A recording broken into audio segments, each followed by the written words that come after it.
প্রিয় বাংলাদেশের প্রবাসী ভাই ও বোনেরা, আসসালামু আলাইকুম। আমি আপনাদের পান্না ভাই আমেরিকা থেকে বলছি। আমার আজকের ভিডিওটা অত্যন্ত পরিষ্কার। প্রবাসী, আমি নিজে একজন প্রবাসী, ৩৫ বছর যাবৎ আমেরিকায় থাকি। আপনাদের মতোই আমি একজন প্রবাসী, আপনাদের মতোই আমি ভুক্তভোগী। দেখুন, প্রবাসীরা বাংলাদেশের অর্থনৈতিক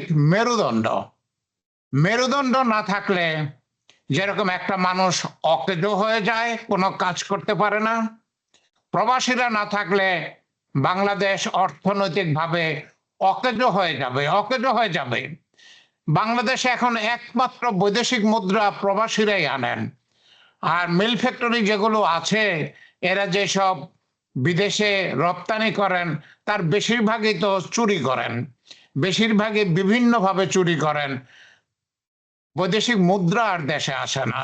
তারা কাঁচামাল আমদানি করতে যে খরচ করেন সেখানে বেশি খরচ দেখান, তারা বিদেশে রপ্তানি করতে যাইয়া কম দাম দেখান, এবং দুইভাবেই তারা চুরি করেন, এবং তাতে ফলত বাংলাদেশ কোনো লাভবান হয় না। এই প্রবাসীদের যে রেমিটেন্স দিয়েই বাংলাদেশ চলছে। কিন্তু বাংলাদেশের একমাত্র একজন ব্যক্তি এটা স্বীকার করেন, তিনি জামাতে ইসলামের আমির ডক্টর শফিকুর রহমান। একমাত্র জামাতে ইসলামের আমির সাহেব স্বীকার করেন প্রবাসীদের দান, এবং জামাতে ইসলামের আমির প্রবাসীদের দাবি দেওয়ার কথা চিন্তা করেন এবং দাবি করেন। আর বাংলাদেশের যত রাজনৈতিক দল আছে সবগুলো নিমক হারাম। বাংলাদেশের যত রাজনৈতিক দল আছে সবগুলো নিমক হারাম, একমাত্র জামাতে ইসলামের আমির ছাড়া। ওকে, অন্য কোন দলের মুখে আপনারা প্রবাসীদের ভোটের কথা শুনেছেন? একমাত্র জামাতে ইসলামের আমির সাহেব, উনি প্রবাসীদের ভোটের কথা বলেছেন, তরুণীদের ভোটের কথাও বলেছেন। আমি তার কাছে কৃতজ্ঞ, এবং আমি আশা করি সকল প্রবাসী জামাতে ইসলামের আমির সাহেবের কাছে কৃতজ্ঞ হবেন, কারণ উনি কয়েকটা মিটিংয়ে প্রবাসীদের ভোটের অধিকার দাবি করেছেন এবং তরুণীদের ভোটের অধিকার দাবি করেছেন। যেই প্রবাসীদের আয় দিয়ে বাংলাদেশ চলে, যেই প্রবাসীদের আয় যদি আগামীকাল বন্ধ হয়ে যায়, তাহলে বাংলাদেশ সরকার ভিক্ষার ঝুলি হাতে নিতে হবে। ভিক্ষার ঝুলি। আমি কাউকে পরোয়া করে কথা বলি না, আমি মুক্তিযোদ্ধা পান্না, আমি কাউকে পরোয়া করে কথা বলি না। আমি 11 সেক্টরের company commander, wing leader, guerrilla commander, colonel তাহারের সাথে যুদ্ধ করেছি। ভারতের মেঘালয়ে তুরা পাহাড়ে, মহেন্দ্রগঞ্জে ট্রেনিং নিয়েছি। 11 সেক্টরের কামালপুরে, বাহাদুরাবাদ ঘাটে, বক্সিগঞ্জে সম্মুখ সমরে যুদ্ধ করেছি। আমি কাউকে পরোয়া করি না, কারো 2 পয়সা খাইও না, কারো কাছে ধারিও না, কাউকে পরোয়াও করি না। আল্লাহ আমাকে খুব ভালো রেখেছেন। আমি আমেরিকার একটা সরকারি ইউনিভার্সিটির প্রফেসর 15 বছর যাবৎ। আমি আমেরিকায় একটা আইটি কোম্পানির মালিক। আল্লাহর কাছে হাজার শুকরিয়া, আল্লাহ আমাকে অনেক ভালো রেখেছেন। কিন্তু আমি নিজে একজন প্রবাসী। বাংলাদেশ প্রবাসীদের কোনো রকমের অধিকার রাখে নাই। বাংলাদেশ প্রবাসীদের ভোটের অধিকার দেয় নাই। আজকে 53 বছর যাবৎ শুধু মূলা ঝুলাইয়া রাখছে, কিন্তু ভোটের অধিকার দেয় নাই। বর্তমান সরকারও প্রবাসীদের ভোটের কোন রকমের ব্যবস্থা করে নাই। ইলেকশন কমিশন বলেছে প্রবাসীরা কিভাবে ভোট দিবে। প্রবাসীদের ভোট দেওয়া উচিত সেটা তারা বলে, কিন্তু প্রবাসীরা কিভাবে ভোট দিবে মানে এটা আপনাদের দায়িত্ব।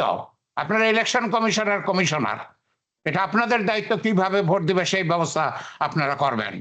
বর্তমানে আধুনিক যুগে কম্পিউটারের যুগে প্রবাসীরা কিভাবে ভোট দিবে সেটা কি কোনো অসুবিধা? এটা জাস্ট কয়েকদিনের কাজ। বাংলাদেশ ইলেকশন কমিশন যদি প্রবাসীদের ভোটের ব্যবস্থা না করেন তাহলে দয়া করে বিদায় হন। আমরা ওইরকম ইলেকশন কমিশন চাই না। আমরা ওই রকম ইলেকশন কমিশন চাই না যারা 1.5 কোটি প্রবাসীর ভোটের ব্যবস্থা করতে পারবে না। ভোট কাকে দিয়ে করবেন? চোর বাটপাট দিয়া? চোর বাটপাটদের নিয়ে ভোট করবেন? 1.5 কোটি প্রবাসী যাদের পয়সায় আপনারা চলেন, আপনারা যাদের বেতন নেন, আপনি যে বেতন নেন, আপনি যে গাড়ি হাঁকান, আপনি যে অফিসে পিয়ন রাখেন, কার পয়সা? প্রবাসীর পয়সা। প্রবাসীর পয়সা। প্রবাসীর পয়সা দিয়ে আপনারা চলতেছেন। আর আপনারা বলতেছেন প্রবাসীরা কিভাবে ভোট দিবে? বাংলাদেশে এই যে আমলা কামলা যত আছে তারা সবাই প্রবাসীর টাকায় বেতন নেন এবং সুযোগ সুবিধা নেন। তারা যদি প্রবাসীর ভোটের ব্যবস্থা করতে না পারেন, দয়া করে বিদায় হন। আমাদের এরকম সরকারের দরকার নাই। ওকে, আমাদের এরকম সরকারের দরকার নাই। আমি 35 বছর যাবৎ আমেরিকায় একজন প্রবাসী। আমি প্রত্যেক বছর অন্য প্রবাসীদের মতো বাংলাদেশে রেমিটেন্স পাঠাই। আর আমার কোনো অধিকার আছে বাংলাদেশে এখন? আমি বেশি ইনকাম করার জন্য আমেরিকার নাগরিক হয়েছি, হতেই হয়েছে। কারণ আমেরিকার নাগরিক না হলে আমেরিকায় বড় চাকরি পাওয়া যায় না, বেশি বেতন পাওয়া যায় না। আমি যদি আমেরিকার নাগরিক না হতাম, যদি বেশি বেতন না পেতাম, বেশি উপার্জন না করতে পারতাম, আমেরিকা কোম্পানির মালিক না হইতে পারতাম, তাহলে কি আমি 20 কোটি টাকা বাংলাদেশে পাঠাতে পারতাম? আমি যে 20 কোটি টাকা বাংলাদেশে পাঠিয়েছি সেটা আপনারা খান নাই? খান নাই? পেটে হাত দিয়া বলেন খাইছেন কি খান নাই? এই যে প্রবাসীরা মাথার ঘাম পায়ে ফেলে, 1.5 কোটি প্রবাসী, 1.5 কোটি প্রবাসী মাথার ঘাম পায়ে ফেলে তারা বৈদেশিক মুদ্রা উপার্জন করে, নিজে খাইয়া না খাইয়া কষ্ট করে সেই বৈদেশিক মুদ্রা তার সন্তানের জন্য, স্ত্রীর জন্য, বাবা মার জন্য, ভাই বোনের জন্য দেশে পাঠায়। আপনারা সেটা খেয়ে বড় হচ্ছেন না? আপনারা সেটা দিয়েই সরকার চালাচ্ছেন না? সেই প্রবাসীদের ভোটের ব্যবস্থা কেন করতে পারেন নাই? প্রবাসীদের ভোট ছাড়া ইলেকশন হবে না, পরিষ্কার কথা। আমি গতকালকের ভিডিওতে এবং এর আগে অনেকগুলো ভিডিওতে বলেছি, প্রবাসীদের ভোট ছাড়া বাংলাদেশে ইলেকশন হবে না। ব্যাস, পেরিয়ড। প্রবাসীদের ভোট ছাড়া বাংলাদেশে ইলেকশন হবে না। আমি কয়েকটা স্লাইড আপনাদের সাথে শেয়ার করব, যদি সময় থাকে। দেখুন, দেখুন, আমার খুব কষ্ট হয়, আমার খুব কষ্ট হয়। আমি 35 বছর যাবৎ আমেরিকায় প্রবাসী। আমি নিজেও তো ধরেন আল্লাহর কাছে হাজার শুকরিয়া, আল্লাহ আমাকে অনেক ভালো কাজ দিয়েছেন। আমি আমেরিকার একটা সরকারি ইউনিভার্সিটির প্রফেসর। আল্লাহ আমাকে অনেক সুযোগ সুবিধা করে দিয়েছেন। আমি আমেরিকায় একটা আইটি কোম্পানির মালিক বহু বছর যাবৎ। কিন্তু আমার সব প্রবাসী ভাই তো এত আরামে নাই। তারা তো মাথার ঘাম পায়ে ফেলে অর্থ উপার্জন করে, বৈদেশিক মুদ্রা অর্জন করে, এবং সেইটা বাংলাদেশে তার ভাই বোন, মা বাবা, স্ত্রী, পরিবার, বাচ্চা কাচ্চা সবার জন্য পাঠান। আর আপনারা বাংলাদেশে যারা সুখে আছেন, যারা গাঞ্জা খেয়ে বেড়াইতেছেন, অনেকে যারা অন্যের তোষামদি করে বেড়াইতেছেন, অন্যের ক্ষতি করে বেড়াইতেছেন, তারা প্রবাসীদের কথা মনে রাখেন না। মনে রাখবেন, প্রবাসীরা যদি আগামীকাল তাদের রেমিটেন্স বন্ধ করে দেয়, বুঝবেন ঠেলাটা কাকে বলে। ঠিক আছে? দেখুন, প্রবাসী, আমি একটা নতুন চ্যানেল করেছি আপনাদের জন্য। আমি নিজে একজন প্রবাসী। আমি বলেছি আমি 35 বছর যাবৎ একজন প্রবাসী। আমি আপনাদের জন্য একটা চ্যানেল করেছি। আপনাদের পক্ষে যদি সম্ভব হয়, যদি কয়েক সেকেন্ডের সময় হয়, তাহলে দয়া করে আমার চ্যানেলটা সাবস্ক্রাইব করবেন, দয়া করে শেয়ার করবেন, দয়া করে লাইক করবেন, বেল বাটনটা টিপে দেবেন। দেখুন প্রবাসী ভাই ও বোনেরা, প্রবাসী ভাই ও বোনেরা, আপনারা বাংলাদেশের অর্থনৈতিক মেরুদণ্ড। এটা আপনাদের বুঝতে হবে। আপনারা বাংলাদেশের অর্থনৈতিক মেরুদণ্ড। আপনাদেরকে আর অবহেলা করা চলবে না। বাংলাদেশ সরকার আপনাদের বহু বহু অবহেলা করেছে, 53 বছর অবহেলা করেছে। আর অবহেলা করা চলবে না। আমরা প্রবাসীরা আর অবহেলা করতে দেব না। ওকে, দেব না। যথেষ্ট, এনাফ ইজ এনাফ। আমরা প্রবাসীরা আর প্রবাসীদের অবহেলা করতে দেব না। আমরা কি চাই? আমরা বাংলাদেশের সকল নির্বাচনে প্রবাসীদের ভোটের অধিকার চাই। বাংলাদেশের সকল নির্বাচনে প্রবাসীদের ভোটের অধিকার চাই। যদি প্রবাসীদের ভোটের অধিকার দিতে না পারেন, প্রবাসীদের ভোটের ব্যবস্থা না করেন তাহলে ইলেকশন বন্ধ করে দেন। যদি ইলেকশন বন্ধ না করেন আমরা প্রবাসীরা রিভল্ট করব, আমরা প্রবাসীরা রিভল্ট করব, আমরা প্রবাসীরা আন্দোলন করব, আমরা আপনাদের গদি ছুটাইয়ে দেব, আপনাদের ভালো ভালো চাকরি ছুটাইয়ে দেব। ঠিক আছে? প্রবাসীদের যদি আপনারা ভোটের অধিকার দিতে না পারেন তাহলে তাহলে নির্বাচন পিছিয়ে দেন। যতদিনে ইলেকশন কমিশন প্রবাসীদের ভোটের ব্যবস্থা করতে না পারবে ততদিন পর্যন্ত ইলেকশন পিছিয়ে দেন। ইলেকশন আমাদের দরকার নাই, প্রবাসীদের ভোট ছাড়া আমাদের ইলেকশন দরকার নাই। ঠিক আছে? ডক্টর ইউনূস সরকার খুব ভালো চালাচ্ছেন, আমরা ডক্টর ইউনূস সরকারকে আরো অনেক বছর চাই, আমাদের কোনো ইলেকশনের দরকার নাই। যদি প্রবাসীদের ভোটের ব্যবস্থা করতে পারেন, তরুণ তরুণী যারা এই দেশ 2024 সালে এত রক্ত দিয়ে এত আহত হয়ে 2024 সালে স্বাধীনতা পুনরুদ্ধার করলো, তাদের অনেকেই তো 18 বছর বয়স হবে যখন ইলেকশন হবে। তাদেরকে অবশ্যই ভোটাধিকার দিতে হবে, তাদের অবশ্যই ভোট দেওয়ার ব্যবস্থা করতে হবে যারা ভোটের সময় 18 বছর বয়স হবে। ওকে? তারা ওই একটা দলকে, একটা ডাকাত সরাইছে আর একটা বিশ্ব ডাকাতকে বাংলাদেশের ক্ষমতায় আনার জন্য ভোটাভুটি হবে না, হবে না। তরুণ তরুণীদের ভোটের ব্যবস্থা করতে হবে, প্রবাসীদের ভোটের ব্যবস্থা করতে হবে, তাহলেই শুধু বাংলাদেশে ইলেকশন হবে, তা না হলে বাংলাদেশে ইলেকশন হবে না। ওকে? আমরা করতে দেব না, আমরা মুক্তিযোদ্ধারা করতে দেব না, আমরা 24-এ ছাত্র শ্রমিক জনতা ইলেকশন করতে দেব না, পিরিয়ড, দেব না। দেখুন বাংলাদেশের ভাই ও বোনেরা, প্রবাসী ভাই ও বোনেরা, আমি মুক্তিযোদ্ধা প্রফেসর ডক্টর ইমারত হোসেন পান্না। আমি মুক্তিযোদ্ধা, আমি 11 সেক্টরের একজন company commander, wing leader, guerrilla commander. Colonel তাহারের সাথে 11 সেক্টরে যুদ্ধ করেছি, ভারতের ট্রেনিং নিয়েছি। আমি আপনাদের মতোই প্রবাসী, আপনাদের মতোই আমি একজন প্রবাসী। আমি 35 বছর যাবৎ আমেরিকায় থাকি। আমিও প্রতি বছর আপনাদের মতো বাংলাদেশে রেমিটেন্স পাঠাই, কিন্তু কিন্তু বাংলাদেশ আমার সকল অধিকার কেড়ে নিয়েছে। বাংলাদেশ আমার সকল অধিকার কেড়ে নিয়েছে। কেন কেড়ে নিয়েছে? আমি আমেরিকার নাগরিক হয়েছি। কেন আমি আমেরিকার নাগরিক হব না? আপনারা কি জানেন না যে আমেরিকায় ভালো চাকরি পেতে হলে আমেরিকার নাগরিক হতে হয়? আমেরিকায় উচ্চ পদের চাকরি পেতে হলে আমেরিকার নাগরিক হতে হয়। আমি বাধ্য হয়ে আমেরিকার নাগরিক হয়েছি, আমাকে হতে হয়েছে, আমি বাধ্য হয়ে আমেরিকার নাগরিক হয়েছি। আর আমেরিকার নাগরিক হয়েছি বলেই তো আমি বাংলাদেশে 20 কোটি টাকা পাঠাইছি। আমি 35 বছরে বাংলাদেশে 20 কোটি টাকা রেমিটেন্স পাঠাইছি। আপনারা যদি আপনারা আমি আমেরিকার নাগরিক হয়েছে বলে আমি এখন বাংলাদেশে কিছুই করতে পারবো না। আমি আমেরিকার নাগরিক হয়ে গেছি, এটা আমার খুব অন্যায় হয়ে গেছে। আমি যে একজন মুক্তিযোদ্ধা, আমি যে একজন মুক্তিযোদ্ধা, একজন মুক্তিযোদ্ধার যেসব অধিকার, কোন সাহসে আপনারা সেটা কেড়ে নেন? আমেরিকান নাগরিক হয়েছে, এটা আমার অন্যায়, এটা আমার অন্যায়। কেন আমার বাংলাদেশে সবকিছু করার অধিকার থাকবে না? কেন আমি বাংলাদেশে এমপি হতে পারবো না, মিনিস্টার হতে পারবো না, দরকার হলে প্রেসিডেন্ট হতে পারবো না? কেন? আমি বাংলাদেশ থেকে এমএস করে এসেছি আমেরিকায়। আমি বাংলাদেশে একটা কলেজের প্রফেসর ছিলাম, একটা ডিপার্টমেন্টের হেড ছিলাম।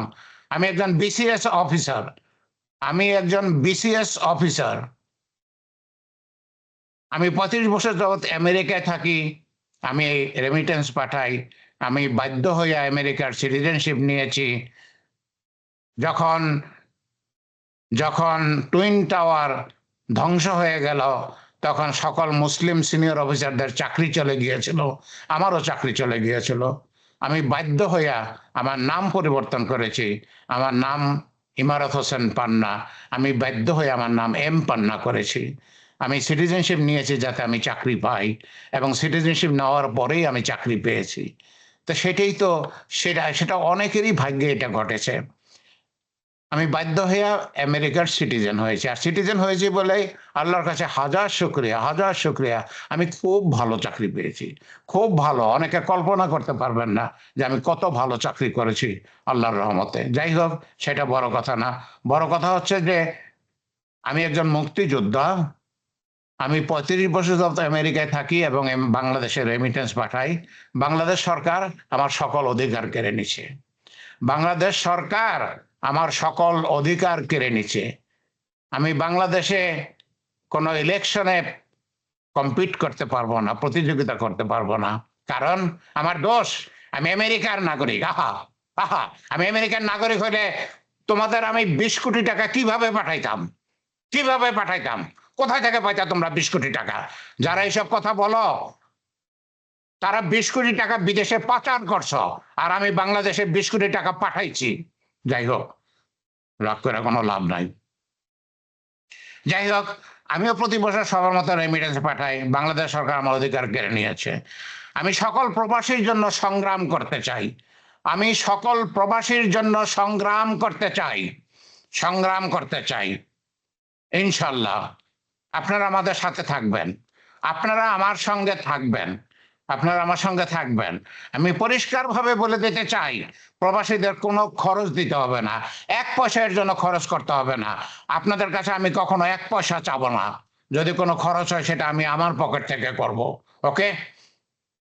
কিন্তু আমি সকল প্রবাসীর জন্য সংগ্রাম করতে চাই। ইনশাল্লাহ আপনারা আমার সঙ্গে থাকবেন, আপনারা আমার সঙ্গে থাকবেন। দয়া করে আপনাদের কাছে একটা অনুরোধ আমার, যদি আপনাদের কয়েক সেকেন্ড সময় হয় তাহলে আমার প্রবাসী চ্যানেলটা সাবস্ক্রাইব করবেন, বেল বাটনটা টিপে দিবেন, শেয়ার করবেন, ওকে? শেয়ার করবেন। আপনারা যদি এটা করেন তাহলে আপনাদের বন্ধু বান্ধব সেটা দেখবে। আমি আরো প্রবাসীদের দৃষ্টি আকর্ষণ করতে পারবো। এটা সত্যিকার অর্থে আমরা সবাই মিলে, আমরা যদি সব প্রবাসী এক না হই তাহলে তো আমরা আমাদের দাবি দেওয়া আদায় করতে পারবো না। আমাদের তো সব প্রবাসী এক হইতে হবে, সব প্রবাসী এক হইতে হবে, তা নাহলে তো আমরা আমাদের দাবি দেওয়া আদায় করতে পারবো না। আমি আপনাদের জন্য লড়াই করব, আমি আপনাদের জন্য লড়াই করব। ডক্টর ইউনূস সাহেব আছেন সরকার প্রধান, খুব ভালো লোক। পৃথিবীতে উনি একজন অনন্য লোক, সমস্ত পৃথিবী তাকে সম্মান করে। এমন একটা লোক, আমাদের ভাগ্য যে এমন একটা লোককে আমরা আমাদের দেশের প্রধান হিসেবে পেয়েছি। আমি বিশ্বাস করি ডক্টর ইউনূস সাহেবের কাছে এই দাবি যখন পৌঁছাবে উনি সেটা মেনে নেবেন এবং উনি সেটার ব্যবস্থা করবেন। এই বিশ্বাস আমার আছে, এই বিশ্বাস আমার আছে। কিন্তু আমাদের একত্র হতে হবে, আমাদের একটা শক্তি সঞ্চয় করতে হবে। আমরা একা একা হলে চলবে না, আমাদের একটা শক্তি সঞ্চয় করতে হবে, আমাদের একত্র হতে হবে। প্রবাসী ভাই ও বোনেরা, দয়া করে আমার চ্যানেল সাবস্ক্রাইব করেন, আমার সাথে যোগ দেন, আমার হাত শক্ত করেন। আমি আপনাদের জন্য, আমার জন্য এবং আপনাদের জন্য সংগ্রাম করব। আমি এই দাবি আদায় করে ছাড়বো যে প্রবাসীদের ভোটের অধিকার দিতে হবে এবং প্রবাসীদের যেসব সুযোগ সুবিধা পাওয়া উচিত তারা সেটা পাচ্ছেন না, আমি তার জন্য সংগ্রাম করব। ওকে? প্রবাসী ভাই ও বোনেরা, আমার ভিডিওটা দেখার জন্য আপনাদেরকে আন্তরিক ধন্যবাদ। যদি কোনো প্রশ্ন থাকে তাহলে দয়া করে আমাকে জানাবেন, প্রশ্ন থাকলে দয়া করে আমাকে জানাবেন। আমি আপনাদের পান্না ভাই, মুক্তিযোদ্ধা প্রফেসর ডক্টর ইমারত হোসেন পান্না, আমি আমেরিকায় থাকি। আমি আমার ফোন নাম্বার দিলাম, আমার ইমেল অ্যাড্রেস দিলাম, আমার ওয়েবসাইট অ্যাড্রেস দিলাম। আমার ওয়েবসাইট এখন আন্ডার কনস্ট্রাকশন, ওয়েবসাইটে যে ডিটেলস দেখতে পারবেন। আমার সাথে যোগাযোগ করতে চাইলে আমাকে ইমেল পাঠাতে পারেন, অথবা আমার যে ফোন নাম্বার সেটা আমার হোয়াটসঅ্যাপ অ্যাড্রেস, আমাকে হোয়াটসঅ্যাপ মেসেজ পাঠাতে পারেন। আমি চাই আপনারা সবাই আমার সঙ্গে যোগ দিন, আমার হাত শক্ত করুন এবং আমি যেন আপনাদের জন্য আন্দোলন করতে পারি। আমি আগেই বলেছি, প্রবাসী ভাই বোনদেরকে এর জন্য 1 পয়সাও দিতে হবে না। যদি কোনো খরচ হয় সেই খরচ আমি করব, ওকে? আপনাদের কাছে আমি 1 পয়সাও কখনো চাবো না। দেখুন প্রবাসী ভাই ও বোনেরা, আল্লাহ আমাদের সহায় থাকুন। আল্লাহ যদি সহায় না থাকেন আমরা কিছুই করতে পারবো না। আল্লাহ আমাদের সহায় থাকুন। আসুন আমরা এক কাতারে আসি, আসুন আমরা এক হই, আসুন আমরা সম্মিলিতভাবে আমাদের দাবি আদায়ের জন্য চেষ্টা করি। আমরা যদি চেষ্টা করি, কায় মনোবাক্যে যদি চেষ্টা করি, সকল স্বার্থের ঊর্ধ্বে যে যদি আমরা চেষ্টা করি, তাহলে আমরা অবশ্যই কামিয়াব হব ইনশাআল্লাহ। দেখুন, আমি আপনাদের প্রথমেই বলেছি, আল্লাহ আমাকে খুব ভালো রেখেছেন। আমি আমেরিকায় একটা সরকারি ইউনিভার্সিটির প্রফেসর। আমার একটা আইটির কোম্পানি আছে, বহুদিন যাবৎ কোম্পানিটা চলছে। আল্লাহ আমাকে খুব ভালো রেখেছেন। আম আপনাদের জন্য আন্দোলন করতে যদি কিছু খরচ হয়, আমি সেটা নিজে করতে পারবো ইনশাআল্লাহ। আপনাদের তাতে কোনো রকমের পয়সা দিতে হবে না। শুধু আপনাদের সাপোর্ট লাগবে। শুধু আপনাদের সাপোর্ট লাগবে। আপনাদের ছাড়া তো আর আমি করতে পারবো না। আমি তো একজন প্রবাসী। কিন্তু বাংলাদেশে ১.৫ কোটি প্রবাসী আছে, ১.৫ কোটি প্রবাসী। আমরা যদি এক হই, তাহলে আমাদের দাবি না মেনে সরকার যাবে কোথায়? ইলেকশন কমিশন কোথায় যাবে? ইলেকশন কমিশন যদি প্রবাসীদের ভোটের ব্যবস্থা না করে ইলেকশন দেয়, আমরা ইলেকশন কমিশনকে উড়িয়ে দেব। আমরা ইলেকশন কমিশন চাই না। আমরা ইলেকশন কমিশনকে উড়িয়ে দেব। ওকে? আমরা সংগ্রাম করব, দরকার হলে রাস্তায় নামবো। ওকে? আমি আবার জামাতে ইসলামের আমির সাহেবকে ধন্যবাদ জানাই। উনি প্রবাসীদের ভোটের কথা বলেছেন, উনি তরুণ তরুণীদের ভোটের কথা বলেছেন। তরুণ তরুণী যারা 18 বছর বয়স হবে ইলেকশনের সময়, তখন যেন তাদের ভোটের ব্যবস্থা হয়। কেন, তারাই তো আমাদের বাংলাদেশে এই দ্বিতীয় স্বাধীনতা এনে দিয়েছে, তাই না? তো তাদের সারা ভোট হবে। প্রবাসীরা যাদের টাকা দিয়ে বাংলাদেশ চলছে, যাদের পয়সা দিয়ে আপনাদের আপনাদের হালুয়া রুটি আসতেছে, আপনাদের চাল ডাল নুন কেনা হচ্ছে, তাদের ভোট ছাড়াই আপনারা ভোট করবেন? আপনারা এত নিমক হারাম? আপনারা এত নিমক হারাম? আপনারা এত নিমক হারাম আমি বিশ্বাস করি না। আপনারা চেষ্টা করলেই প্রবাসীদের ভোটের ব্যবস্থা করতে পারবেন, এবং আপনাদের সেটা করতে হবে। আপনারা যদি না করেন, ইলেকশন হবে না। আমি আবার বলতেছি, প্রবাসীদের ভোটের ব্যবস্থা করা ছাড়া ইলেকশন হবে না। যদি ইলেকশন কমিশনের অতিরিক্ত সময় দরকার হয়, তাহলে আপনারা ইলেকশন পিছিয়ে দিন। আমরা ইলেকশন এখন চাই না। আমরা ডক্টর ইউনূসকেই আমাদের প্রধান হিসাবে চাই। অতএব আমরা ইলেকশনের জন্য পাগল না। যারা পাগল হয়েছে, তারা প্রবাসীদের ভোটের ব্যবস্থা করেন, তরুণ তরুণীদের ভোটের ব্যবস্থা করেন, তারপর ভোট দেন। ওকে? আল্লাহ আমাদের সহায়তা করুন। আল্লাহ আমাদের সহায়তা করুন। আমিন। আমিন।